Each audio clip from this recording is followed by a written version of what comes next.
প্রথমত হচ্ছে যে আমি এলাকার সন্তান, আমি এখানে বড় হয়েছি।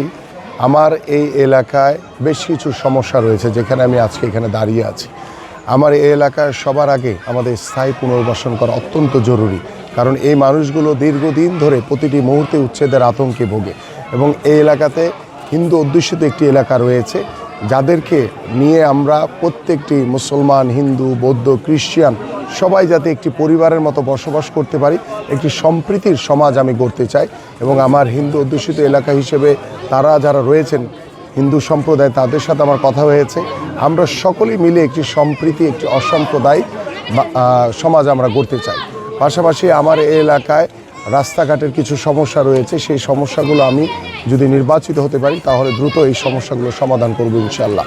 পাশাপাশি আমার এই এলাকায় একটি কবরস্থান দরকার, সেই কবরস্থানটি আমরা যদি নির্বাচিত হতে পারি ইনশাল্লাহ, ইতিমধ্যে আমি সেই জায়গা বা সেই স্পেসগুলো আমি এলাকাবাসীর সাথে কথা বলে আলোচনা করে রেখেছি। ইনশাল্লাহ নির্বাচনের পরে সেখানে কবরস্থানের একটি ব্যবস্থা করে দেওয়া হবে। এবং এখানে জলাবদ্ধতার কিছু সমস্যা রয়েছে, সেই জলাবদ্ধতাগুলো ইনশাল্লাহ আমরা নিরসন করব। আর আমার এই এলাকায় আজকে 7ম দিনের মতো আমি প্রচারণা চালাচ্ছি। আলহামদুলিল্লাহ, আল্লাহর রহমতে এখানে আমাদের নির্বাচন যে প্রচারণা করছি, এবং আজকে আপনারা দেখছেন যে আমার বিএনপি নেতা কর্মীদের পাশাপাশি এই এলাকার যারা মুরব্বিয়ান রয়েছেন, যারা পলিটিক্স করেন না বা যারা কোনো সমর্থন করে না, নিরপেক্ষভাবে তারা আমার প্রতি তাদের ভালোবাসা, আন্তরিকতার মাধ্যমে তারা আমার সাথে আজকের এই প্রচারণায় অংশগ্রহণ করেছে। এবং আমি শুধু দু একটি কথা বলতে চাই, যে বিষয়টি হচ্ছে যে আমাদের যে জামাতের যিনি প্রার্থী রয়েছেন এবং তার যারা নেতৃবৃন্দ রয়েছে, তারা বাসায় বাসায় গিয়ে এনআইডি কার্ড নাম্বার নিচ্ছে, এবং এনআইডি কার্ড নাম্বার নিয়ে তারা ভোটে কারচুপি করার একটি পরিকল্পনা করছে।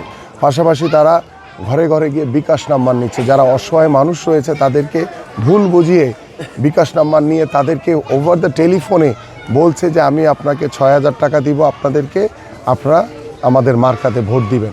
আমার কাছে গতকালকে ভিডিও এভিডেন্স সহ এই প্রুফ আমার কাছে এসছে, এবং আমি সেই এভিডেন্স সহ আমি আমাদের রিটার্নিং কর্মকর্তা এবং আমাদের যে নির্বাচন কমিশন রয়েছে তাদের কাছে সেটি আমি লিখিত আকারে অভিযোগ দায়ের করব।